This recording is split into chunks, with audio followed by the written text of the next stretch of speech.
Varicose veins కి సరైన చికిత్స కోసం సంప్రదించండి ఎవిస్ హాస్పిటల్. నమస్తే రమగారు. నమస్తే జయ. రమగారు, అడపా చిరంజీవి గారి కథలు కొన్ని చెప్పుకుంటూ ఉన్నాం మనం. ఈ రోజు ఇంకొకటి ఏదైనా చెప్పుకుందామండి. వజ్రాల దీవి చెప్తాం. రైట్. వజ్రాల దీవి అని పేరుతోటే ప్రింట్ అయింది ఈ బుక్. ఇదే మొదటి కథ ఆ పుస్తకంలో. దాంట్లో ఇంతకుముందు వేరే కథ చెప్పుకున్నాం కదా, వజ్రాల దీవి పేరుతోటి క్లాసిక్ బుక్స్ వాళ్ళు ప్రింట్ చేసిన కథ. ఇది ఒక 55-60 పేజీలు ఉంది. బుక్ చూపిస్తారా మాకు? చూపించనా? వజ్రాల దీవి, అడపా చిరంజీవి గారు. ఇప్పుడు నీ బుక్ ఫెయిర్ లో కనపడతాయి ఇవి. కావాలంటే క్లాసిక్ బుక్స్ వాళ్ళే వేశారు, విజయవాడ వాళ్ళు. ఆ క్లాసిక్ బుక్స్ కి మనం ఆన్లైన్ నెంబర్ చూసుకొని ఫోన్ చేసి మాట్లాడినా మనకి పుస్తకాలు పంపిస్తారు, చదువుకోవచ్చు. నేను చాలా బ్రీఫ్ గా చెప్తా, తప్పకుండా. ఎలాబరేట్ గా చక్క తాపీగా చదువుకోవడానికి భాష బాగుంటుంది. సులువైన హాయ్ అయిన శైలిలో కథ చకచకా నడిపించేస్తారు, ఇంట్రెస్టింగ్ గా ఉంటుంది. ఈయన కొంచెం మలుపులు ఎక్కువ కథల్లో, ట్విస్ట్లు చాలా ట్విస్ట్లు ఉంటాయి. మళ్ళీ అసలు కథను వదిలిపెట్టకుండా వెళ్తారు. చెప్దాం వజ్రాల దీవి. ఓకే అండి. ఏదో రాజ్యం పేరు చూద్దాం. పేర్లు గుర్తుపెట్టుకోవడం కష్టం చేయ కదా, అన్ని కథల మీద ఎక్కడ గుర్తుంచుకుంటారు మీరు కాబట్టి. వింధ్యాటవిని ఆనుకుని ఉన్న ఒక రాజ్యంలో భద్రయ్య అని ఒక సైనికాధికారి ఉండేవారు. అయితే ఏంటంటే మొదట కాలంలో చాలా నిజాయితీపరుడిగా పేరు తెచ్చుకుని చాలా గట్టిగా మంచి పౌరుషము, శూరత్వము, వీరత్వము ఉన్నవాడే ఈయన. ఈయనకు ఒక కుమారుడు ఉన్నాడు జయశీలుడని, భార్య మీనాక్షి. ఒక నడి వయసు వస్తూ ఉండగానే ఈయనకి ఏదో తీవ్రమైన అనారోగ్యం చేసింది. నరాలకు సంబంధించిన వ్యాధి, కదలికలు పోయినాయి. అయ్యో, మనం ఇప్పుడు కూడా చూస్తాం అట్లాంటివి. మంచాన పడిపోయాడు. అప్పుడు మరి వీళ్ళకి రిటైర్మెంట్ బెనిఫిట్స్ అవి ఉండే కాలం కాదో ఏమిటో మరి తెలీదు. కుర్రాడు ఇంకా 19-20 ఏళ్ళవాడు, 17-18 ఏళ్ళవాడుగా ఉండగానే ఈయనకి అనారోగ్యం సోకింది. ఇంకా నడి వయసు రాలా పాపం, ఎర్లీ 40sలోనే మంచాన పడిపోయాడు. ఆ భార్య దగ్గరున్న వర్తకుల ఇళ్లలో వంటలు చేస్తూ మెల్లిగా ఏదో భర్తని పిల్లాడిని చూసేది. పిల్లాడు ఆడుతూ పాడుతూ ఉండేవాడు. ఏకపుత్రులు అలాగే ఉంటారు. ఈయన పరిస్థితి రాను దిగినాసిల్లిపోయి మంచానికి అంటుకుపోయేసరికల్లా కొడుక్కి ఒకసారి నచ్చజెప్పింది. నాయన, నువ్వు ఏదైనా పని చేస్తే కానీ మన ఇల్లు నడవదు, మీ నాన్నకి వైద్యం అవ్వదు, ఇది కష్టం అని చెప్పి మెల్లిగా కుర్రాడు ఏదో పనిలో పడ్డాడు. పనిలో పడితే వెతికి ఎట్లాగోట్లా వంటశాలలో సహాయం చేసే పనికి పూనుకున్నాడు. మరి ఏమొస్తాయి 20 ఏళ్ల పిల్లలకి పై పనులు సహాయం చేయటం. అయితే వీడికి ఫ్రెండ్స్ ఉన్నారు చాలామంది. వీళ్ళలో చిత్రముఖుడు అనేవాడు ఇతనికి క్లోజ్ ఫ్రెండ్. ఈ చిత్రముఖుడు, జయశీలుడు ఇద్దరు వంటశాలలో, రాజుగారి వంటశాలలో పనికి దిగారు. ఏదో చేసేవాళ్ళు ఇద్దరు చేరుకో పని. ఒకసారి ఏమైందంటే పక్కనే అశ్వశాల ఉంటే ఒక గుర్రం మీద ఉన్న సైనికాధికారిని గుర్రం పడేసేసింది. పడేస్తే ఈ పిల్లాడు ఆయన్ని లేవదీసి ఆ గుర్రాన్ని లొంగదీశాడు. లొంగదీసరికల్లా ఆయన ఆశ్చర్యపోయాడు. ఊరిని నువ్వు ఉండాల్సింది ఇక్కడ కాదురా, నువ్వు అశ్వశాలలో ఉండాలి, కొంచెం పెద్ద పోస్టులో ఉండాలి, నువ్వు చాలా బలశాలివి, తెలివిగలవాడివి, గుర్రాన్ని లొంగదీయగలిగేవంటే నువ్వు మామూలు వాడివి కాదు, మంచి పౌరుషం ఉన్నవాడివి అంటే ఈ అబ్బాయి ఏమన్నాడంటే, నాకు ఒక సహాయం చేయండి. సరే, ఉద్యోగం ఓకే. ఈ ప్రభుత్వానికి రాజుగారి వైద్యుడు ఒక ఆయన ఉన్నాడు, నారాయణాచార్యులని. ఈ తండ్రిని ఆ నారాయణాచార్యులకు చూపించాలనుకున్నారు. ఆయనని కాస్త మా ఇంటికి వచ్చి మా నాన్నను చూసేలాగా ఏర్పరచండి అని అడిగాడు. తన్ని కాపాడాడన్న దీంతో ఈ అశ్వశాల అధికారి నారాయణాచార్యులు గారిని తీసుకొచ్చాడు. ఆయన వచ్చి చూసి, ఇది చాలా విచిత్రమైన జబ్బు, మామూలు ఏ మందులకి ఇది లొంగదు, ఇది నార్మల్ అయ్యే అవకాశం లేదు, ఒక అపురూపమైన మూలిక ఒకటి ఉంది, సాధారణంగా దొరకదు, తేవటం కూడా కష్టమే, ఇంక ఇది వ్యాధి మొదలెట్టే ఎంతకాలమైంది అని లెక్కపెట్టి ఇంకొక 3 నెలల సమయం ఉంది ఇతనికి, తర్వాత మరణమే. ఇంకా ఈ మాత్రం క్రియ, ఆహారం మింగే క్రియ కూడా ఉండదు అని చెప్పి ఏం చెప్పాడంటే, మనకి ఇక్కడ వజ్రాల దీవి అని ఒక దీవి ఉంది. ఆ వజ్రాల దీవిలో ఈ సంజీవని అనే ఒక ప్రత్యేకమైన మూలిక దొరుకుతుంది. అది కనపడుతుంది ప్రత్యేకంగా. ఆ మూలిక చిన్న ముక్కున్నా చాలు, అది కనుక తెచ్చి దాని రసం ఇస్తే ఇతను మామూలు మనిషి అవుతాడు. అది తేకపోతే జరిగేదేం లేదు. ఈ కుర్రాడు అన్నాడు, నేను ఆ వెళ్తాను, తప్పకుండా ప్రయత్నం చేస్తాను అన్నాడు. ఈ అబ్బాయి ఉద్యోగంలో చేరిన దగ్గర నుంచి డబ్బులు దాచిపెట్టాడు. కొంతకాలం జరిగింది వంట పాకశాలలో. మరి వెంటనే ఏమి ఇతనికి పెద్ద ఉద్యోగం పెద్ద అవకాశం లభించాల. అప్పటి నుంచి ప్రతి రూపాయి దాచిపెట్టాడు. వాళ్ళ అమ్మ ఇళ్లలో పనిచేసి ఇల్లు నడుపుతుంటే వీడితో సంపాదించిన డబ్బంతా దాచాడు. నేను ప్రయత్నం చేస్తా ఈ వజ్రాల దీవికి ఎలా వెళ్ళాలి ఏమిటి, వెళ్తూ ఉంటే సమాధానం లభిస్తుంది. మనకి ఇక్కడికి కొంత దూరం అంతే, ఈ దిక్కులో ఉందని మాత్రమే తెలుసు, అంతకంటే విశేషంగా తెలియదు. ప్రయత్నం చేసుకుని అడుగుతూ వెళ్ళటమే.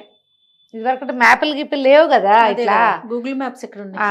అయితే గూగుల్ మ్యాప్లుగా ఏవి పనిచేసేవి? ఋషులు, మునులు, రాజ కుటుంబాల్లో ఉన్న కొంతమంది ప్రత్యేకమైన వ్యక్తులు, వాళ్ళు గూగుల్ మ్యాప్లుగా పనిచేసేవాళ్ళు.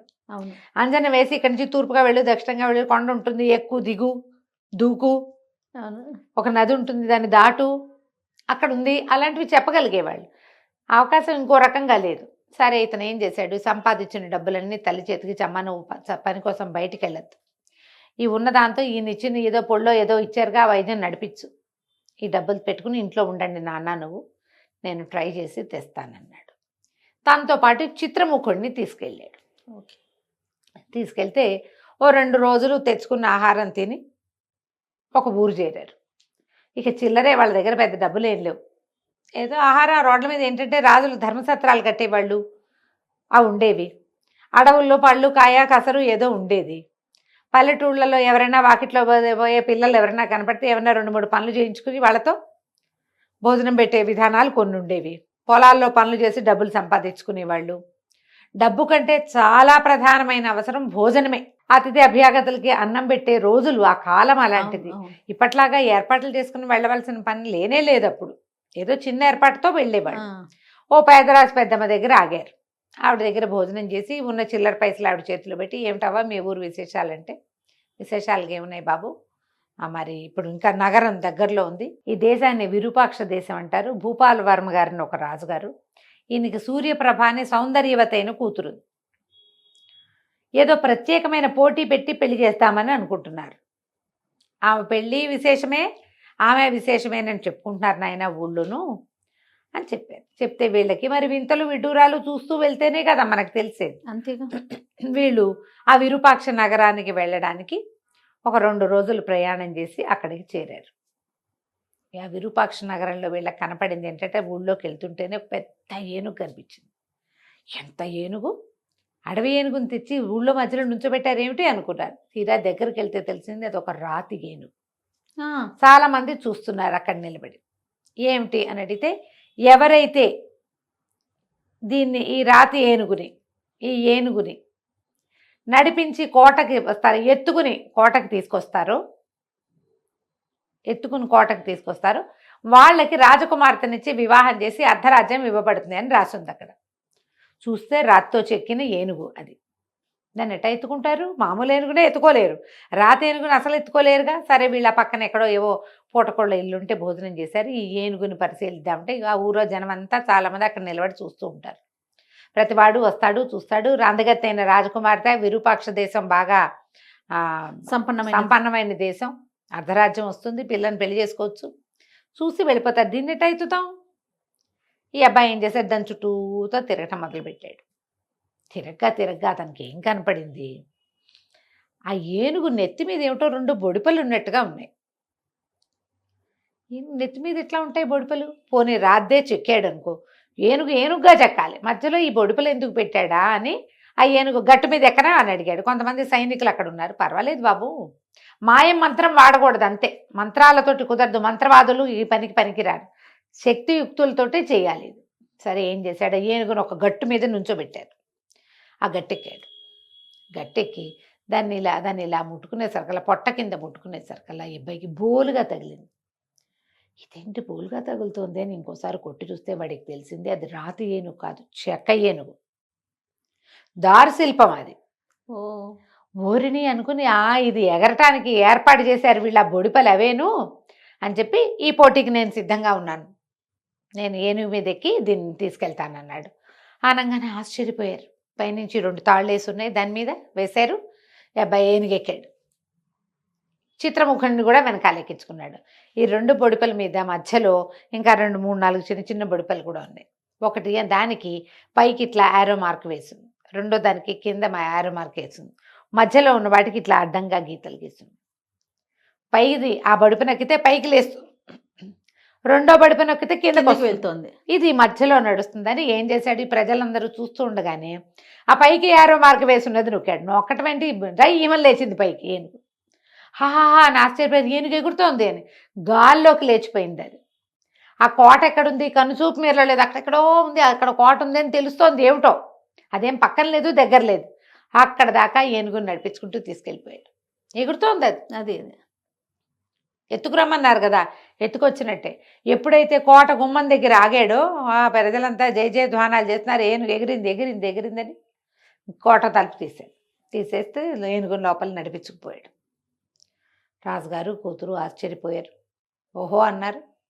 అక్కడి నుంచి యువరాణి వచ్చి దండేసింది, పెళ్ళైపోయింది.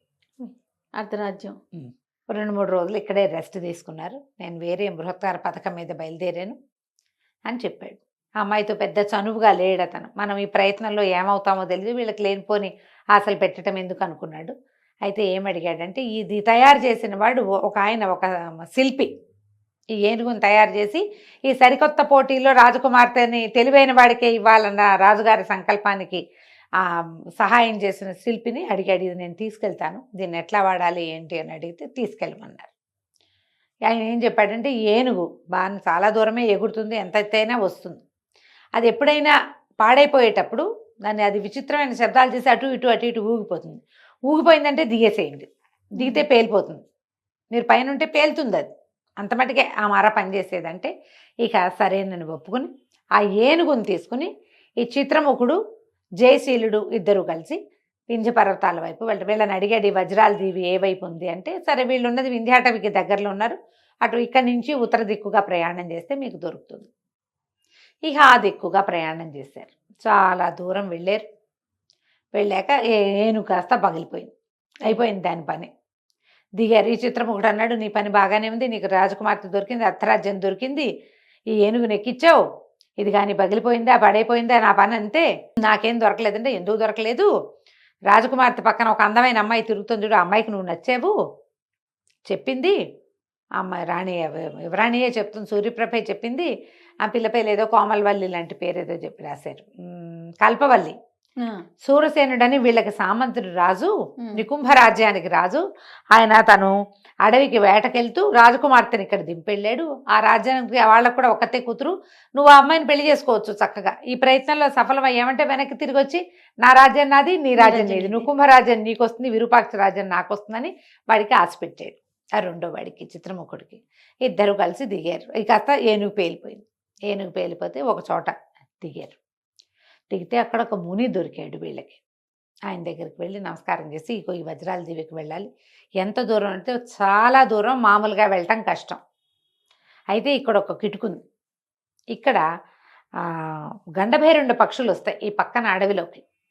ఈ గండభేరుండాలకి 2 ప్లేసులు, ఒకటి వజ్రాల దివి, రెండోది ఈ అడవి. ఈ గండభేరుండాలు నిద్రిస్తాయి ఇక్కడికి వచ్చి.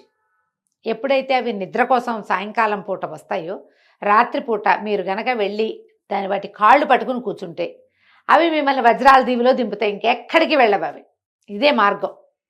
ప్రయత్నం చేస్తారు కొంతమంది వజ్రాలు తెచ్చుకోవటానికి. వజ్రాల కంటే చాలా ముఖ్యమైనది మీరు వెళ్తున్న పని అనేసరికి అబ్బాయి సరే చూద్దాం అనుకున్నాడు. చిత్రముఖుడికి భయంగానే చాలా భయం వేస్తుంది. కానీ తను ఏం చేశాడు, అడవి తీగలు అవి పెట్టుకుని, చెరుకో పీడుబాకు పెట్టుకున్నారు, కత్తులు ఉన్నాయి వీళ్ళ దగ్గర. ఈ గండభేరుండాలు అట్లా నిద్రపోతాయి. గండభేరుండం అంటే అది ఎంత ఉంటుంది, దాదాపుగా ఒక 150 మంది మనుషులు పక్కపక్కన చేతులు చాపుకుని నిలబడితే ఎంత ఉంటుందో అంత ఉంటుంది అది, రెక్కలు చాపితే. అమ్మో. దాని మీద మనుషులు ఎక్కి కూర్చుంటే చీమలు ఎక్కినట్టు ఉంటుంది, దానికి ఏం తెలియదు. అది నిద్రలో ఉండగా దాని కాళ్ళ దగ్గరికి వెళ్ళిపోయారు ఇద్దరు. చెరుకో కాలు పట్టుకుని కూర్చుని తీగలు పెట్టి కట్టేసుకుని అలాగే నిద్రపోయారు. తెల్లవారేసరికల్లా రెక్కలు విదిలిచేసరికి పై ప్రాణాలు పైన పోతున్నాయి, భయమే. కానీ ఏదో ఒక ప్రయత్నం చేసి వెళ్ళాలిగా, అంతేగా. ఇక అక్కడికి చేరారు. వజ్రాల దీవి నిండా వజ్రాలు, ఇంతరాయి అంతరాయి అన్ని వజ్రాలు. అసలు ఎంత విశేషంగా ఉందో అది. చిత్రముఖుడు బోల్డ్ నేర్చుకున్నాడు. కానీ ఎలా పట్టుకెళ్తాం ఇక్కడి నుంచి, మళ్ళీ వెనక్కి వెళ్ళే మార్గం ఏమిటో చూసుకోవాలి. బ్యాకప్ ప్లాన్ ఏం లేదు అక్కడ, ఏ ప్లాను లేదు. అలా మెల్లిగా వెళ్తున్నాడు. నీలం రంగు పళ్ళు మాత్రం తినబోకండి అని చెప్పాడు ఈయన. బ్లూ కలర్లో కనపడ్డ పండు ముట్టుకోవద్దు. మీరు నీలం పండు తింటే లేడిగానో భల్లుకంగానో జంతువుగా మారిపోతారు. స్మృతి ఉంటుంది, మామూలుగా ఇది ఉంటుంది, కానీ మీరు మామూలుగా మారలేరు. ఇప్పట్లో ఆ అవకాశం రాదు, చాలా కొద్దిమంది రేర్గా వస్తుంది. మీకు వస్తుందో రాదో తెలీదు.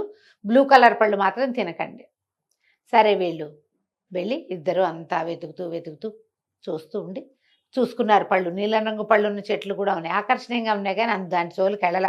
ఎర్రపళ్ళు కాసుకుని కోసుకుని తింటుంటే ఒక లేడి వచ్చింది వీళ్ళ దగ్గరికి. మీరు తిన్నాక నాకు కూడా మిగిలితే పెడతారా అని అడుగుతోంది. అది ఆశ్చర్యపోయింది, మానవ భాషలో మాట్లాడుతోంది అని చెప్పి సంతోషించి దాని నోటికి పండు అందించగానే ఆ పండు తినేసరికి అలా లేడి కాస్త డింగమని ఒక రాజకుమారుడుగా రాజుడుగా మారిపోయింది, రాజవీరుడుగా. వీళ్ళు ఆశ్చర్యపోయారు. మీరెవరండి అన్నారు. నేను నికుంభ దేశానికి రాజుని, నా పేరు సూరసేనుడు అన్నాడు.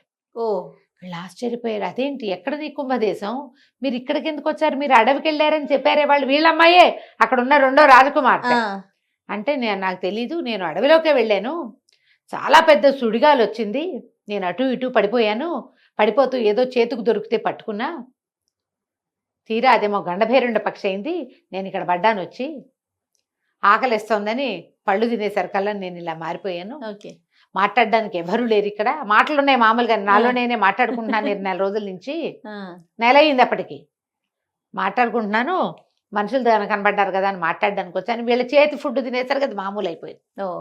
అక్కడి నుంచి మీ అమ్మాయిని కూడా మేము చూసాం, నేను ఫలానా విరూపాక్ష రాజుగారి అల్లుడిని, ఇగో మీ కాబోయే అల్లుడు వీడే, మీ అమ్మాయి వీడిని ప్రేమించిందంటే ఇచ్చి ఈ అబ్బాయి నాకు నచ్చలేదు అన్నట్టు.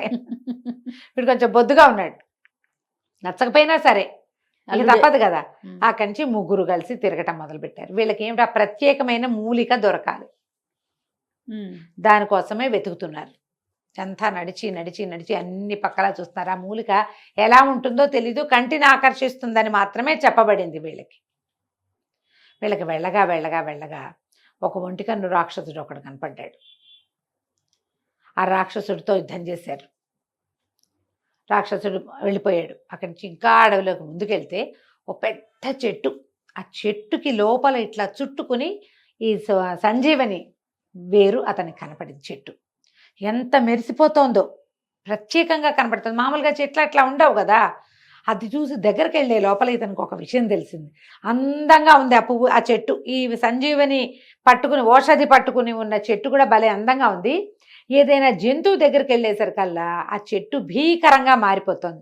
2 మొరటుగా ఉన్న 2 కొమ్మలు ఇలా ముందుకొచ్చి అక్కడున్న ఆ లేడినో జంతువునో పట్టుకోవడం, లోపల పొట్టలో వేసేసుకుంటుంది. ఓహో, ఇది చూసారు. ఇది మ్యాన్ ఈటర్, అది ఏదైనా ఈటర్, అది మాంసభక్షకురాలు. ఉంటాయి కదా కొన్ని మాంసభక్షకాలు ఉండే చెట్లు. అవునవును. వీడికి అర్థం కాల ఏం చెయ్యాలి. దగ్గరికి వెళ్తే, ఆ వేరు కోసం దగ్గరికి వెళ్తే అది పట్టేస్తుంది. అయినా కూడా వెళ్ళాడు. వీళ్ళిద్దరు అరిచారు, కేకలు పెట్టారు, వద్దు నువ్వు వెళ్ళబోక అని. కానీ మరి వేరేమో అక్కడ ఉంది, తనకు అది కావాలి, ఆ సంజీవని. సరే ముందుకెళ్ళటం మొదలుపెట్టాడు. ముందుకెళ్తుంటే అది రయ్యమని మీదకి వస్తుంది. వీటి దగ్గర కత్తి పిడిబాకు ఉన్నాయి కదా, కత్తి పెట్టి కొట్టడం మొదలుపెట్టాడు. ఇక ముందుకెళ్ళే కొందికి భీకరంగా యుద్ధం చేస్తుంది. అది ఈ కొమ్మలు కాకుండా ఇంకో పక్క నుంచి కొమ్మలు వచ్చేస్తున్నాయి. ఓకే, మీదకి వచ్చేస్తుంటే చిత్రముఖుడు కూడా తన ఫ్రెండ్కి దెబ్బలు తగులుతాయని వాడు కూడా వచ్చాడు. ఇద్దరు కలిసి యుద్ధం చేస్తున్నారు. ఎన్నిసార్లు కొట్టేసినా మళ్ళీ కొమ్మలు మొలుచుకొచ్చేస్తున్నాయి. ఆ తెగిపోయిన కొమ్మ వదిలేసి ఇంకో కొమ్మల నుంచి వచ్చేస్తుంది. నా చేతులు విరగొట్టావు నువ్వు, నీ అంతు చూస్తాను, నీ సంగతి చూస్తాను అని మాట్లాడుతోంది. అది మాటలు ఉన్నాయి ఆ చెట్టుకి. మాట్లాడుతుంటే ఈ చిత్రముఖుడు అన్నాడు, నువ్వు ఒక వీరుణ్ణి జయించాలంటే వాడి కుడికాలు బొటన వేలు గోరుని కొట్టాలి తెలుసా అన్నాడు. అలాగా అంది చెట్టు.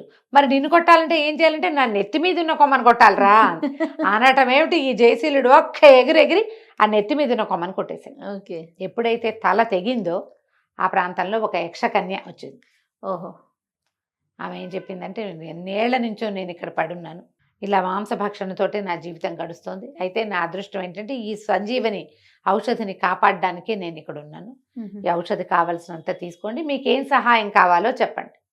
ఈ లోపల ఈ చిత్రముఖుడు మావగారు ఇద్దరు కలిసి ఏరుకోగలిగినన్ని వజ్రాలు ఉత్తరీయాల్లో మూట కట్టుకున్నారు. కాకపోతే జయశీలుడు ఒక్క వజ్రం కూడా తీసుకోలే. అతనికి ఆసక్తి లేదు వాటి మీద. అది తెచ్చుకుంటే ఆటోమేటిక్గా తండ్రికి నయమవుతుంది, తనకు ఎలాగో బ్రహ్మాండమైన రాజ్యం ఉంది. సూరసేనుడు కూడా వజ్రాల మీదే ఆసక్తిగా ఉందన్నమాట. బోల్డని ఏరు పెట్టుకున్నారు. సరే లోపలికి ఆమె చెట్టు దగ్గరికి వెళ్ళి, ఈ చెట్టు అంతా మాయమైపోయిందిగా, యక్షకన్యగా మారిపోయింది. ఆ దగదగలాడుతున్న సంజీవని వేరుని ఇంత ముక్క కట్ చేసి చాపేడిబాకుతోటి దట్టీలో పెట్టుకున్నాడు. పెట్టుకున్నాక ఈ యక్షకన్యని అడిగాడు, మమ్మల్ని ఇక్కడి నుంచి మా ఇంటికి పంపించు.